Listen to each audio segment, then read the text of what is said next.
बिस्मिल्लाहिर्रहमानिर्रहीम। अस्सलाम वालेकुम रहमतुल्लाहि बरकातहू। अल्लाह की रहमतें और बरकतें नाजिल हों हम सब पर।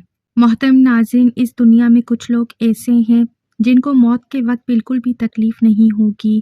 आज की इस वीडियो में हम आपको बताएंगे ऐसे 5 लोगों के बारे में जिनको मौत के वक्त दर्द महसूस नहीं होगा। क्या आप जानना चाहते हैं कैसे? तो वीडियो को एंड तक ज़रूर देखें। रसूल अल्लाह सल्लल्लाहु अलैहि वसल्लम ने मौत की कैफियत बयान करते हुए फरमाया, बेशक मौत की बड़ी शिद्दत है। मोहतरम नाजरीन, मौत की शिद्दत और गशी जो मौत के वक्त पेश आती है उसे सकरात कहते हैं। बाज़ औक़ात सकरात की निशानियां मरने वाले पर जाहिर होती हैं, जिसे देखकर करीब वाले लोग इबरत हासिल करते हैं, जबकि ज्यादातर तकलीफ जो होती है वो मरने वाला ही जानता है। 5 लोगों को मौत के वक्त तकलीफ नहीं होगी। हजरत सईदना उस्मान गनी रज़ी अल्लाह ताला अन्हा ने फरमाया, दुनिया में 5 लोग ऐसे हैं जिनको मरते वक्त बिल्कुल भी तकलीफ नहीं होगी। इनकी रूह आसानी से निकलेगी।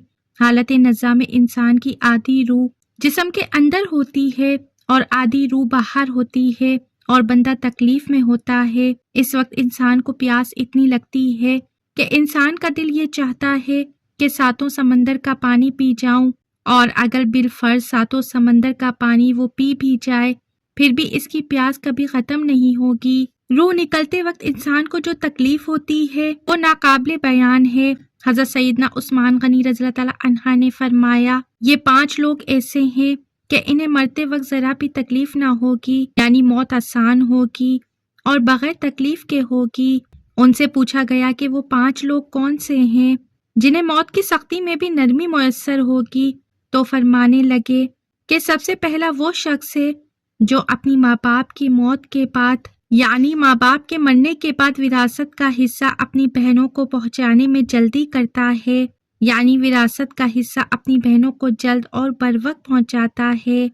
ऐसा ना हो कि बहन के बच्चे भूख से बिलखते रहें और तुम बहन के हक पर कब्जा किए बैठे रहो और बहन इस इंतजार में रहे कि मेरा भाई कब मुझे मेरे माँ बाप की विरासत में से हिस्सा देगा। बहुत बार ये भी देखने में आया है, बहन की शादी नहीं हुई जबकि वालिदैन की वफात हो जाती है तो भाई वालिदैन की जानिब से विरासती हक बहनों को नहीं देता, बल्कि कहता है कोई बात नहीं, जब बहन की शादी करूंगा तो इसका हिस्सा इसे जहेज की सूरत में दे दूंगा। याद रखिए कि इस्लाम में बहनों को जहेज देना फर्ज नहीं, जबकि इनका विरासती हक देना फर्ज है। दरअसल औरत को जहेज देना यहूदियों की रस्म है। इस्लाम इसकी तरगीब नहीं देता, लेकिन इस्लाम में औरत का विरासती हिस्सा देना फर्ज है, यानी जहेज देना फर्ज नहीं, बल्कि इस्लाम में बहनों को हक देना फर्ज है। बाप की विरासत में से बहनों को इनका हक देना फर्ज है। वाज़े रहे कि वालिदैन के तरका में जिस तरह इनकी नरीना औलाद का हिस्सा होता है, इसी तरह बेटियों का भी इसमें शरई हक व हिस्सा होता है। वालिदैन के इंतकाल के बाद इनके तरका पर बेटों का खुद तनहा कब्जा कर लेना और बहनों को इनके शरई हिस्से से महरूम कर देना नाजायज और सख्त गुनाह है। भाइयों पर लाजिम है कि बहनों को इनका हक और हिस्सा इस दुनिया में दे दें, वरना आखिरत में देना पड़ जाएगा और आखिरत में देना आसान ना होगा। हदीस मुबारका में इस पर बड़ी वाइदें नाजिल हुई हैं। हजरत साद बिन ज़ैद रज़ी अल्लाह ताला अन्हा फरमाते हैं, रसूल अल्लाह सल्लल्लाहु अलैहि वसल्लम ने फरमाया, जो शख्स जर्रा बराबर जमीन भी किसी की नाजायज लेगा, कयामत के दिन 7 जमीनों में से इतनी जमीन इसके गले में बतौर तोक डाल दी जाएगी। एक और हदीस मुबारका में है, हजरत अनस रज़ी अल्लाह ताला अन्हा फरमाते हैं, रसूल अल्लाह सल्लल्लाहु अलैहि वसल्लम ने फरमाया, जो शख्स अपनी विरासत की मिरास काटेगा, यानी कि उसका हिस्सा नहीं देगा, तो अल्लाह ताला क़यामत के दिन इसकी जन्नत की मिरास काट लेगा। याद रहे कि जहेज की रस्म इस्लाम की रस्म नहीं, बल्कि यहूदियों की रस्म है और इनका सबसे बड़ा नुकसान ये है कि जिस तरह यहूदी की औरत को बगैर जहेज के कोई शख्स कबूल नहीं करता, इसी तरह आज इस्लाम में भी औरतों की शादियों में सबसे बड़ी रुकावट जहेज की है, जबकि जहेज एक लानत है। गरीब आदमी की बेटी बैठी बैठी बूढ़ी हो जाती है, जहेज का कोई बंदोबस्त नहीं हो सका। इसी तरह अगर कोई शख्स ये कहे कि मैं बहन का विरासती हिस्सा तो नहीं दे सकता, अलबत्ता जब इसकी शादी का वक्त होगा तो जहेज दे दूंगा। लिहाजा फरमाया गया कि बहनों को बर वक्त हिस्सा देने वाले की रूह मौत के वक्त बड़ी आसानी से निकलती है। एक औरत का भाई जब फौत हुआ تو اس عورت نے بہت اصرار کیا کہ مجھے بھی قبرستان میں لے چلو، میں بھی اپنے بھائی کی قبر پر جانا چاہتی ہوں۔ اس کے دیکھتے ہی دیکھتے میت کو قبر میں اتارا گیا اور اس کے بھائی کو مٹی کے سپرد کر دیا گیا۔ جب دعا کی باری آئی تو تمام عزیز و اقارب کے سامنے اس روتی ہوئی بہن نے آسمان کی جانب اپنے ہاتھ اٹھائے۔ اس کا دل رو رہا تھا، آنکھیں چھم چھم برس رہی تھیں۔ اس نے ایک ایسی دعا کی کہ لوگوں کے مردہ ضمیر کو جگا دیا۔ روتی ہوئی بہن نے آسمان کی جانب دیکھ کر کہا کہ اے میرے مالک، اے عدل و انصاف کرنے والے، آج عدل کا دن آ گیا ہے، اے انصاف کرنے والے، آج میرا بھی انصاف کر دے۔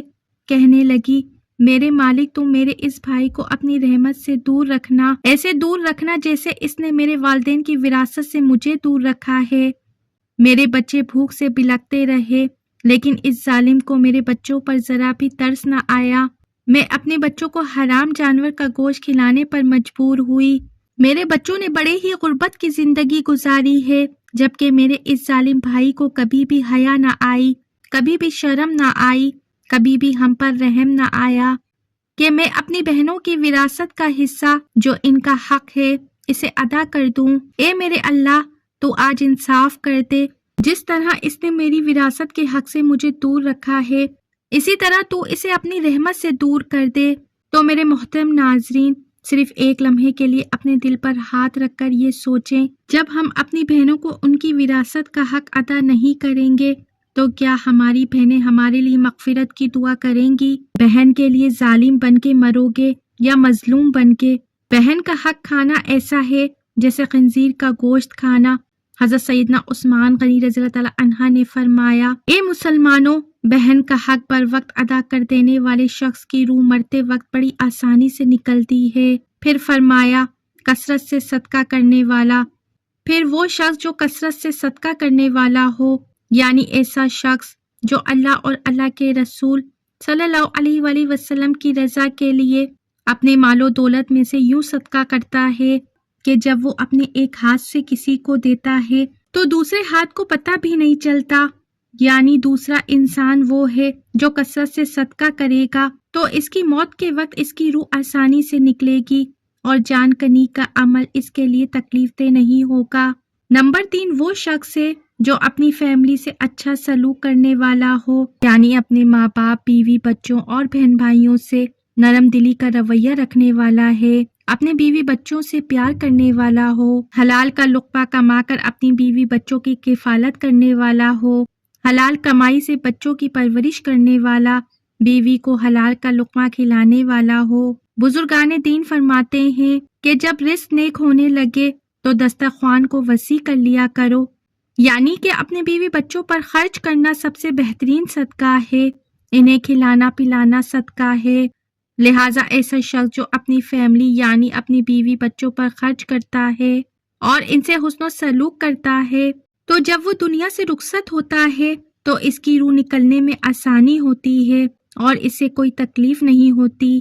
اسی طرح حضرت عثمان غنی رضی اللہ تعالیٰ عنہ نے فرمایا، جو شخص یہ سوچ کر نماز ادا کرتا ہے کہ جب وہ نماز ادا کر رہا ہے وہ میرے نبی صلی اللہ علیہ وآلہ وسلم کی آنکھوں کی ٹھنڈک ہے، جو یہ سمجھتا ہے کہ نماز دین کا ستون ہے، نماز مومن کی معراج ہے، تو 5 وقت کا نمازی موت کے وقت کسی قسم کی تکلیف میں مبتلا نہ ہوگا۔ پھر فرمایا، 5واں وہ شخص ہے جو قرآن کی تلاوت کرتا ہو، یعنی خود بھی قرآن پڑھتا ہو اور دوسروں کو بھی قرآن سکھاتا ہو۔